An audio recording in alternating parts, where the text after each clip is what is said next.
You're listening to Seminary Dropout, and I'm your host, Shane Blackshear. Somewhere in between seminary and youth camp, it's Seminary Dropout. Let's go.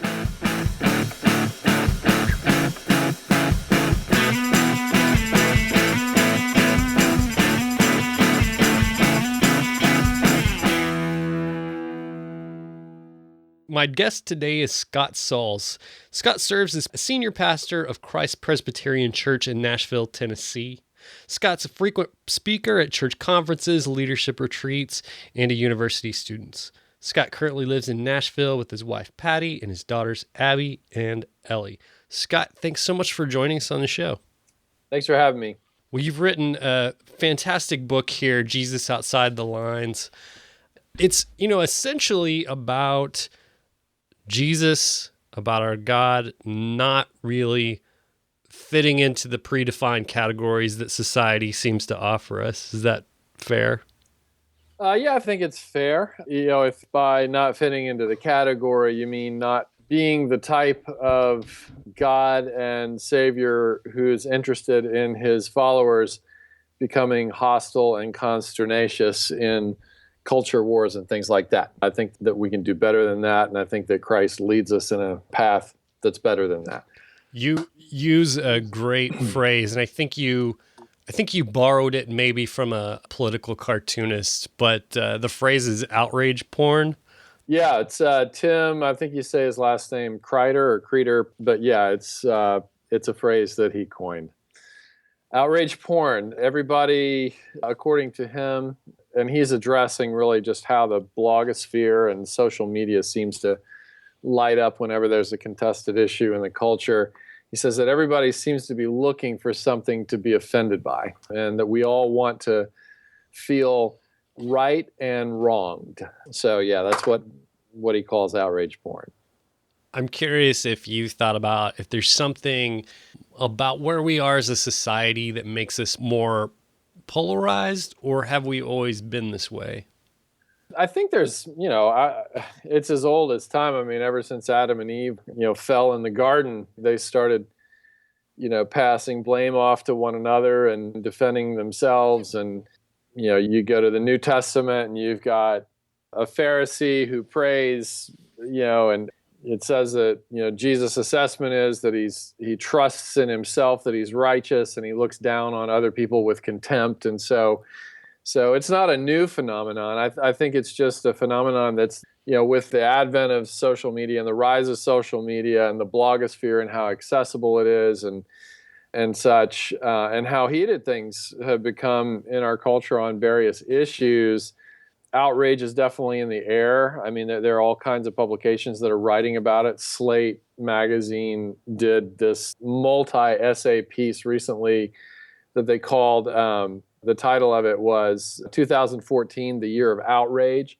And it just looked at the different expressions of outrage from different angles. Emma Green wrote recently in The Atlantic an article that was entitled Taming Christian Outrage. And so her whole point was that, the people of Jesus have been no exception to this sort of, outrage train that everybody seems to want to get on.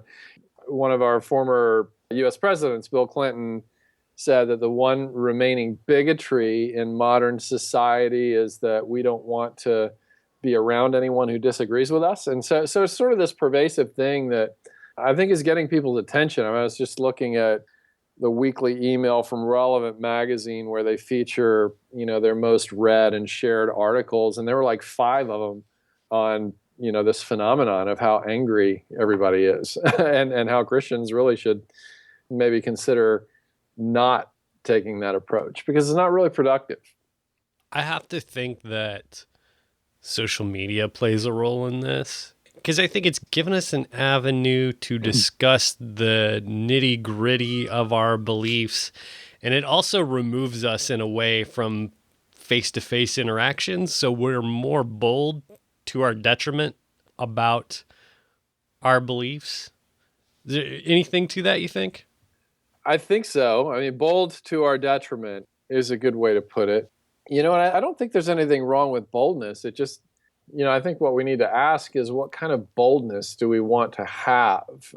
If we're bold in love, that's going to carry a lot different tone than it will if we're bold in confrontation.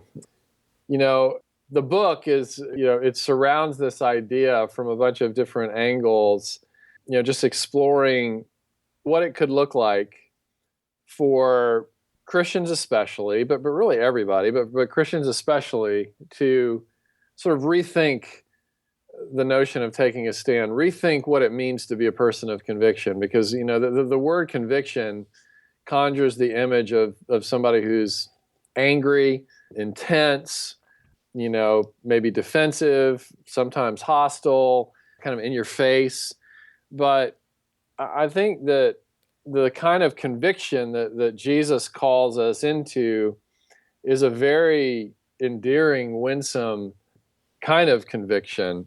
And, Tim Keller once said, and I think this is a really good way of putting it, that true tolerance is not abandoning our convictions, but it's how our convictions lead us to treat people who disagree with us. And what Tim is saying there is, essentially, the more convicted we are of the gospel, the more we are convicted of the person and the work and the grace and the truth of Jesus, the less offensive we will be, and the more difficult we will be to offend, because we've been graced. We've been loved in spite of ourselves. And so, what better reason to go out into the world and give to others what Christ has lavished on us in ways that we have opportunity to.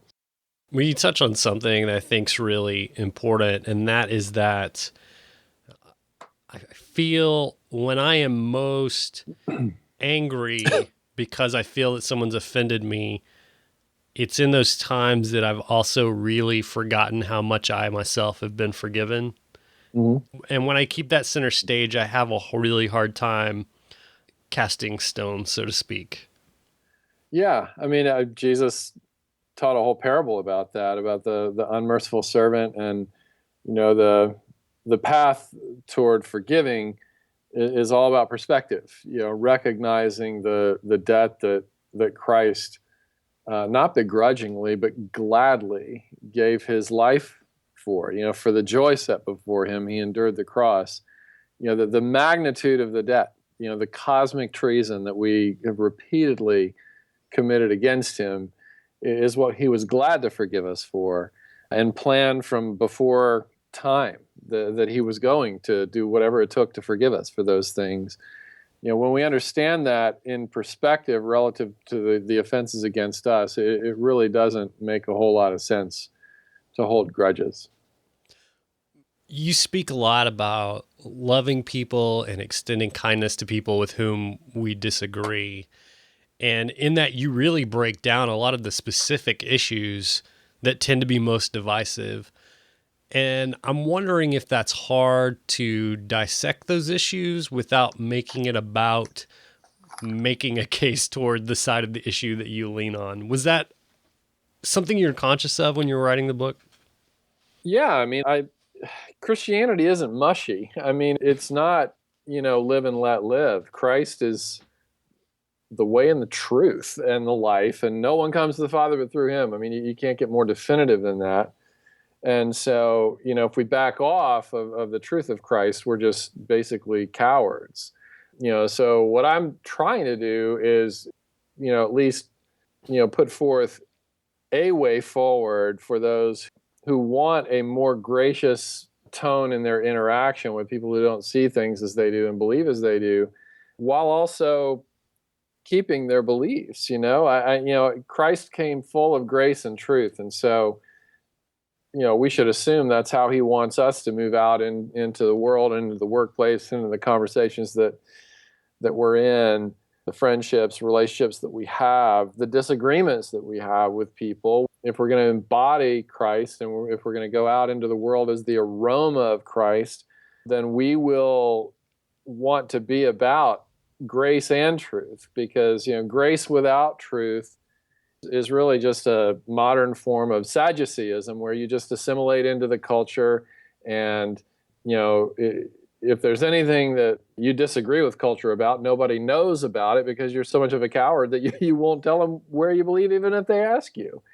And there's just so much spin, I think, that Christians get involved with because we're just scared to just say, even when people ask us, here's what I believe and here's why.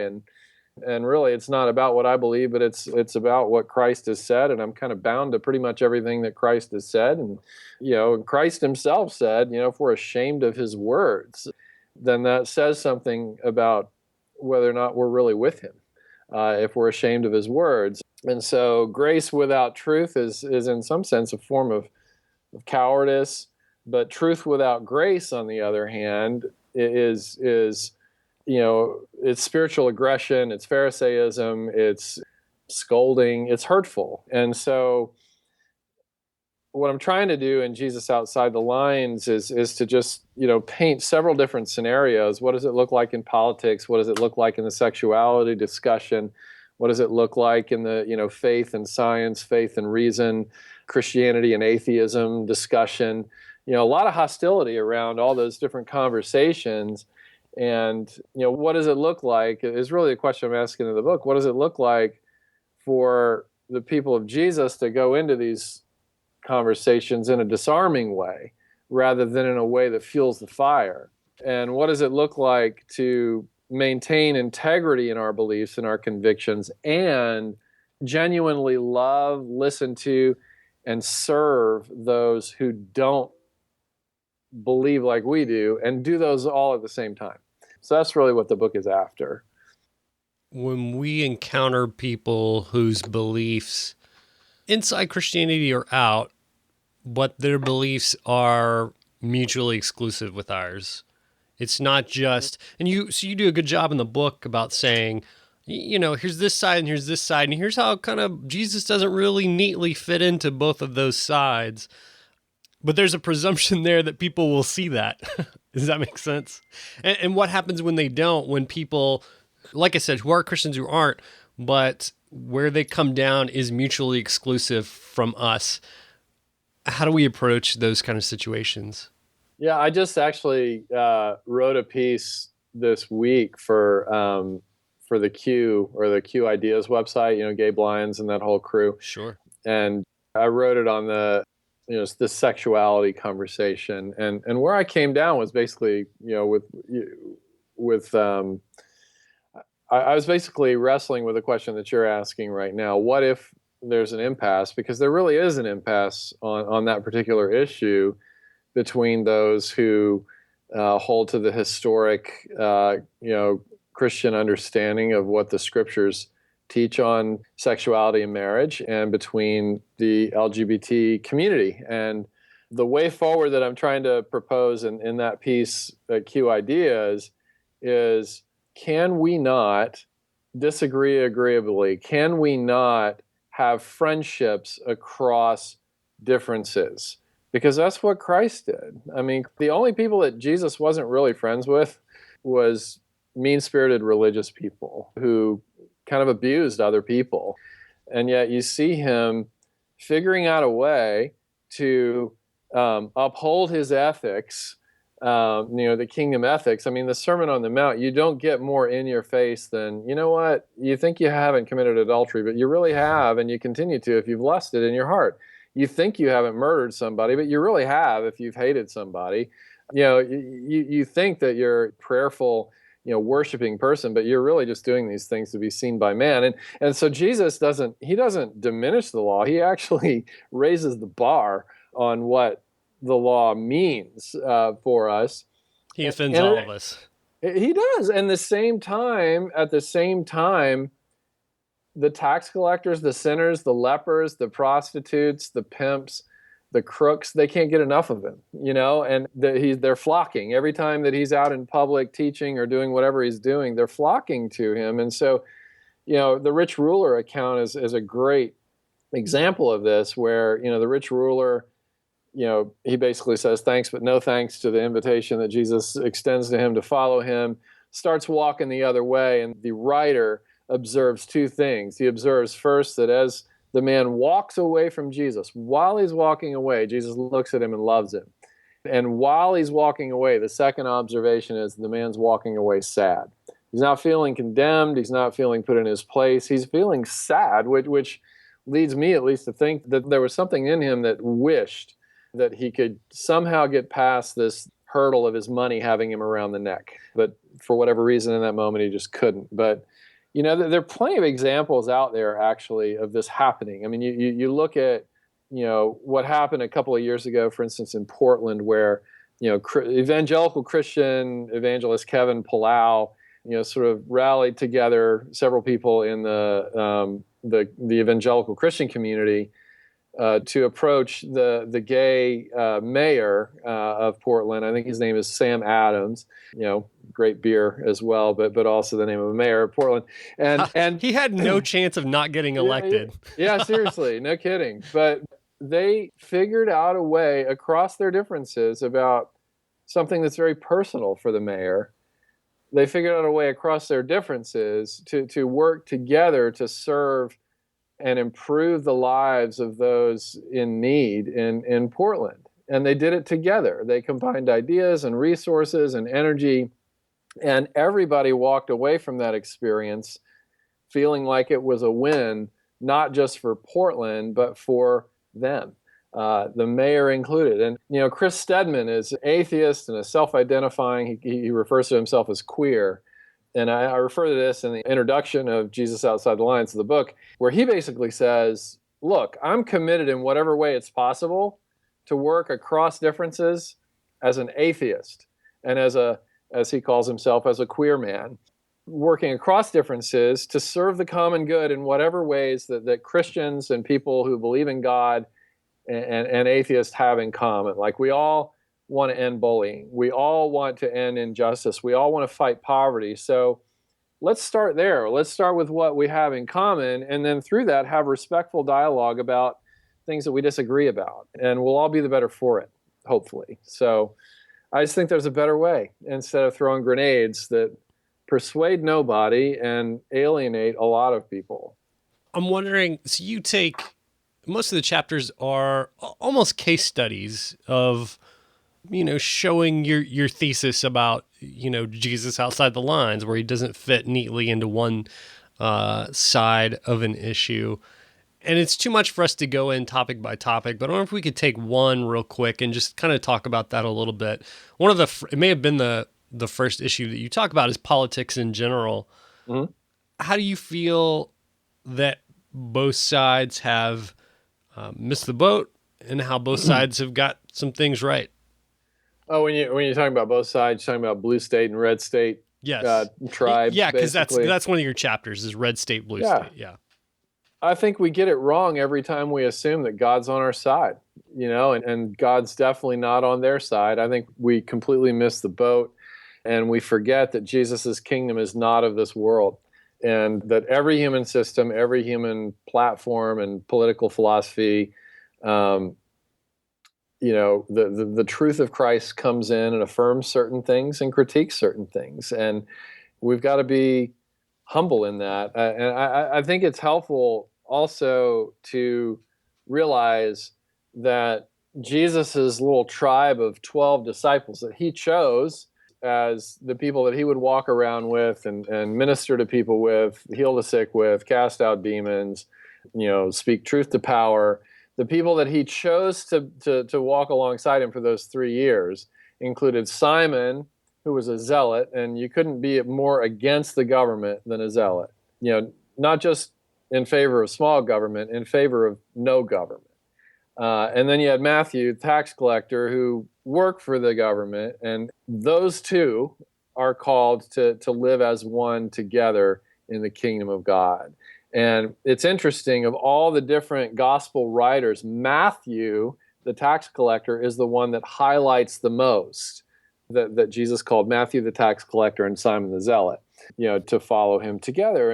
And so bottom line is, and this is what I try to unpack in the first chapter of the book, which, by the way, is available. The first chapter is available for free on my website at scottsauls.com. If somebody just went there and clicked on the Jesus Outside the Lines page, they're free chapter questions for all the chapters, as well as the full chapter on politics available for anybody who wants it, and it won't cost them anything.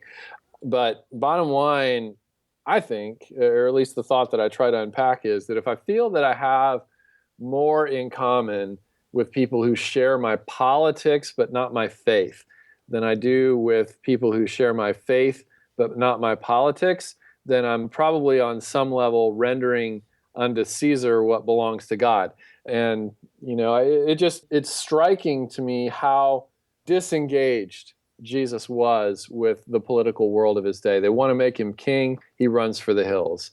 They say, should we pay taxes or not? And he said, give to Caesar what belongs to Caesar, give to God what belongs to God, and it's almost like he's just kind of flippantly writing it off. Not that politics aren't a big deal. I mean, government is one of the three major institutions that God established, and certainly it's a very important, legitimate calling to be in politics, to be engaged, and to advocate for whatever your views are. But at the same time, hold it loosely like we hold everything else, realizing that every human system has good things about it and has really broken things about it. You told a story in the book about a fellow pastor that you worked with, I think in your church, whom you really disagreed with, and you both went out to get a beer one night. I'm curious if you just share that story real quick. Oh, the two pastors walk into a bar story? Yeah, exactly. Yeah, this wasn't in our current situation. It happened in the past. But yeah, we just came from different places, different cultures, different perspectives, and, possibly different politics. I don't know. But we just got off to a bad start. Just very different Myers-Briggs personalities and stuff. And so we decided to, go out one night, get together, work out our differences. And we ended up, just kind of yelling at each other. And, I describe it at length in the book. But basically, in the end, we got together afterwards, sort of debriefed it a day or two later. And basically, he looked at me and he said, listen, I don't know about you, but I'm committed to this. And I feel like maybe you and I are like two pieces of sandpaper. And, the more you rub sandpaper together, the more heat you're going to get. But also over time, both pieces of sandpaper become smoother. And he just looked me in the eye and quoted Philippians 1:6 and said, I'm confident of this, that he who began a good work in you is faithful to complete it until the day of Christ Jesus. And so I'm not gonna hit eject on you. I'm not gonna bail on you. And I hope you'll, press in with me too. He says something inside me feels like you and I need each other in order to become more, who we're meant to be. And, so he was just advocating redeeming our differences instead of dividing over them. And I thought it was a really beautiful statement that he made in that. And, over time, we've actually become good friends who really respect each other. And we still see a lot of things differently, but we really have high regard for each other. Well, and how meaningful it had to be for you, for him to say, to not excuse your differences, but to say, I'm committed to you as a person and to loving you. And I think that's a really beautiful picture for the entire thesis of the book, is that our differences don't go away, but if we can say, I'm committed to you as a person, that's a big deal. Yeah, no doubt. Well, Scott, I've had such a good time talking with you. We've barely scratched the surface of the book, so I really encourage people to go out and get it. But thanks so much for taking your time and joining me today. Yeah, thanks for having me. Hey, when you sign off, I want to ask you a question. Okay, all right, okay. Fair enough. Behind the scenes. All right, thanks, Scott.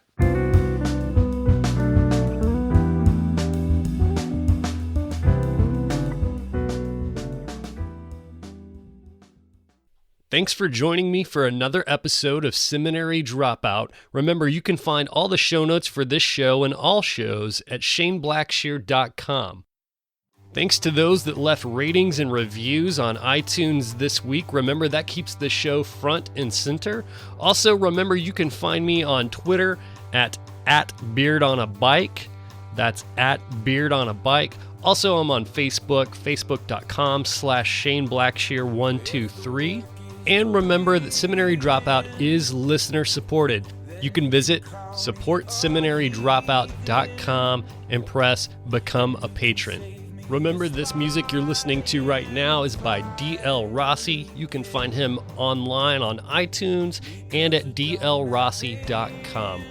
All right, thanks again for joining me for another episode of Seminary Dropout. Stay tuned for next week's episode. Love you. Take care.